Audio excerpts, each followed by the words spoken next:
You're listening to the ESO Network, your station for all things geek. Hello and welcome to episode 206 of the Soul Forge podcast.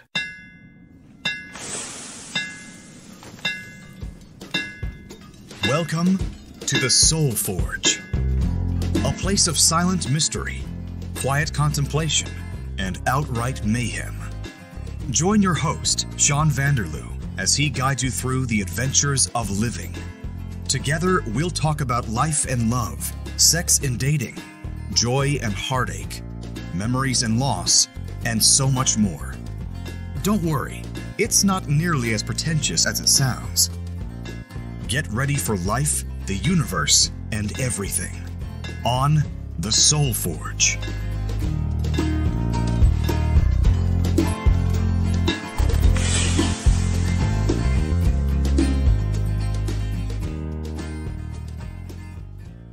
Hey everyone, welcome back to another episode of the Soul Forge. I'm Sean, your host, as always, and I want to apologize for last week's episode. The sound quality over Skype was horrendous for some reason. I'm not sure why. Normally it's crisp and clear and clean, and for whatever reason, my part of the sound was, I don't know, it was just really muffled and low volume, and no matter what I did in the editing process, I couldn't get it to be perfect. So sorry about that. Not up to my usual standards, but this week will be a lot better. Okay, so what are we talking about this week? Well, we're talking about the Kickstarter campaign that I started for my business idea. And I hope that you're not all getting sick and tired of me talking about my business plan week after week after week, but I'm currently obsessed with this thought, so it's pretty much all I've been focusing on lately, and I'm sharing that focus with all of you out there in podcast land. But before we talk about business stuff and Kickstarters and anything to do with that, what's been going on besides that? Well, it's been super hot, and as you all know, I'm a mail carrier, and yesterday it was, let me think here, it was, I think, 32 degrees Celsius, I think 38 with the humidex. What is that in Fahrenheit for my American listeners? I don't know. Pretty freaking hot, probably in the 90s, and it was a lot. We had an early start to the day so we could beat the heat, and do you think that worked? Of course it didn't work because I left early, but I had to wait 25 minutes for my first bag to appear because we can't carry all of our mail with us all day long. We have to stop and pick up bags of mail at certain strategic locations, anywhere from 5 to 10 times a day. And for whatever reason, my first bag was late. So sure, I came to work a half an hour early, but I also had to wait almost half an hour. So that wasn't very much fun, and it was stifling hot, and I felt like I was going to die. Luckily, I found a nice shady, breezy spot for 25 minutes to sit and pick my arse, I guess, is basically what I did. But at the end of the day, as I was trudging through and trying to finish up and trying not to die from sheer exhaustion and heat misery, two ladies actually came to my rescue. The first one gave me a bottle of water and a bottle of orange juice, and the second one gave me some ginger ale and an ice cream. So that was really nice and really helpful and very much appreciated because not too many people take care of their letter carriers. Occasionally there will be some of that, but it's few and far between, and luckily yesterday the two ladies rescued me and I was highly grateful. Other than that, what's been happening? Let me think. G.I. Joe figures. Oh, God. What's going on now? I'm trying to downsize my collection, but they've recently, and by they I mean HASBRO, has recently been releasing G.I. Joe classified action figures. And what these are, back in the day in the 80s when they re-released G.I. Joe, well, first of all, they released them in the 60s, and they were 12-inch dolly action figures, and then they decided to get on the Star Wars bandwagon with the 3 3/4-inch figures, and Hasbro released G.I. Joe starting in 1982, I think, and I never had any G.I. Joe figures when I was a kid, but I really, really wanted them, but we were poor, so I didn't have those. So I've always wanted some. I never had any, and recently they've re-released them but in 6-inch format instead of 3 3/4-inch format. And they look amazing, and the box art is awesome, and I'm trying to convince myself that I don't need these things, especially because they're approximately $30 a pop, usually 35 or 40, some are 30, but still, do I need them? I don't need them. I never had G.I. Joe. Do I need G.I. Joe now? Probably not. Do I want them? Yeah, really friggin' bad, just because. The collecting disease is strong. And even though I'm trying to get rid of a lot of stuff, these things come along and I'm like, oh, I gotta have them. So, do I have any? Not right now. Am I thinking about it? Yes. Am I trying to convince myself that I don't need them? Also, yes. Am I going to end up with some? Most definitely, probably, most likely, probably, perhaps. I'm not sure. Anyway, let's play a couple promos here. We'll play the Get Your Vaccine promo that we have to play. And right after that, I'll play the promo for the 42 cast.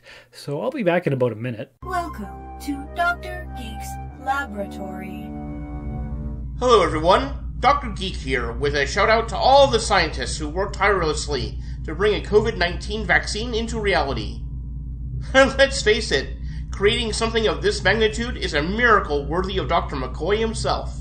And now, Dr. Geek needs you to do your part. Remember, each shot is one small step back to normal, one giant leap to putting the pandemic behind us. We can do this. For more information, visit vaccines.gov to find your nearest provider. The 42 cast is turning 100, but like all good things, it must come to an end. Tune in to our epic finale as we see who lives, who dies, and who gets their own spin-off. And then come back when the 42 cast is back for Season 2, with even more segments, more guests, and more of explaining why Ryan is wrong. It's why we're still the ultimate answer to fandom, geekiness, and everything. You can only find all this awesome by downloading the 42 cast, a proud member of the ESO Network. And weren't those great friggin' promos? Don't you want to go get your vaccine, wear your mask, and listen to the 42 cast? Well, of course you do. Why wouldn't you? Oh boy, good stuff all around. Now on to more business plan ideas. All right, so for anybody who's a new listener, I might as well just break it all down right from the very beginning. When I was a teenager, I started collecting toys. Well, actually, I've always been a toy collector, or a collector of some sort or another. I've always been a collector. I really got into it in the 90s. Also in the 90s, I lived in an apartment complex, and I used to sell unwanted toys to the neighborhood kids in the heat of the summer. I would set up a little booth, and I would have a little cash box made out of, if my memory serves correctly, Player's Light cigarette filter tubes. You know, when you used to have to make your own cigarettes, you'd put the tobacco in the little machine, put the cigarette roll thing on the end, chunk, and it would go and it would fill it up. And I had to do that for my stepdad and my stepgrandma, and so I ended up with all these empty boxes, and that was my cash box, Player's Light cash box. And I would sell all summer long. And I would make things out of popsicle sticks and beer bottle caps and you name it. Anything I could sell, I sold. The only time I've ever been happy in any work is when I was the cashier/clerk at a convenience store. That was my favorite job. It was crappy and it was minimum wage, but it was just so much fun. Oh, and there's the air conditioning unit. You can probably hear that. I'm hoping the microphone doesn't pick it up too badly. But like I said, it's friggin' hot, and it keeps coming off and on. So anyway, I've always been a collector. I've always been a salesman. I've wanted to have a store all my life. 15 years ago, I almost started up the Rusted Robot comic book shop. I didn't, though, because I didn't have the money, and I was scared. Fast forward to 2021. I've been doing this podcast for almost 4 years, talking about self-actualization, self-improvement, being a better person, and all that hoity-toity crap. You know, just, be a better person, blah, blah, blah. And sometimes I annoy myself, but whatever. Who cares? I'm trying to be the best I can be, so I'm trying not to be scared. And I'm going to open up a store. So what happened was I bought a building. I get it July 30th. It's going to be in my name. It's got a couple rental units in it so that the renters will actually pay for the building itself, And right now in the retail space, there is a body piercing store. And their contract or lease is up in March of 2022. So my plan is, if they do decide to leave when their contract is up, I'm going to open up my comic book shop. If they don't leave, I'm not going to open it up yet. I'm just going to keep collecting rent and paying the bills. But if they do leave, I'm opening up what I'm calling the I'm going to call it the Rusted Robot Toy and Antique Hobby Shop, or something to that effect, because I'm going to have toys. I'm going to have card games like Yu-Gi-Oh! And Pokemon and Magic and whatever people are into. I'm going to have puzzles and games and what else? I don't have my notes in front of me because I pretty much have it all in my head. But antiques, I'm going to maybe do 3D printer services. I'm going to have a coffee bar. I'm just going to fill it up with all kinds of different fun things to get as many different people in there as I possibly can. My buddy Renee said, well, why don't you start up a Kickstarter so that you can raise some funds and it'll be great. So I thought about it, and I'm like, yeah, I could raise some extra money, and I could get better shelving. I could buy more old vintage stock, because I want to have it all vintage toys. Stuff mostly from the 70s and 80s and 90s, like, He-Man, Thundercats, Star Wars, Mask, Sectars, G.I. Joe, of course. Anything I can find from the 60s, 70s, 80s, and 90s. Girl toys as well, like Pound Puppies, Cabbage Patch Dolls, Strawberry Shortcake, My Little Pony, if I didn't say that already. Just whatever kids and adults who are kids at heart or want to start collecting their stuff from their childhood, just have it all kinds of different things. And maybe I'll have some retro vintage candy. Well, not vintage candy, it'll be retro candy that you don't see too much anymore. I'm also going to have model kits, model paint, model glue, maybe some radio-controlled airplanes and car stuff. I don't know. Just all kinds of things. The one thing I'm not going to have, though, is comic books, because I don't want to step on the toes of Jump City Comic Books. Those people are my friends. Kitty, who co-owns the store with her sister Julie. Kitty's husband Josh was my Rusted Robot podcast co-host for over 5 years, so definitely don't want to take away from their business or anything like that. So anyway, Renee says, start up a Kickstarter. So I did. And it runs for 30 days. As I'm recording this on Tuesday, there's 25 days left. This episode will come out on Thursday, so there'll just be over 3 weeks left. So if all of you people out there in podcast land would either like to donate to the Kickstarter or just share the link, I'm going to put the link for the Kickstarter in the show notes so that you can share it. And what did I do? I put a goal of $10,000 down. That's $10,000 Canadian.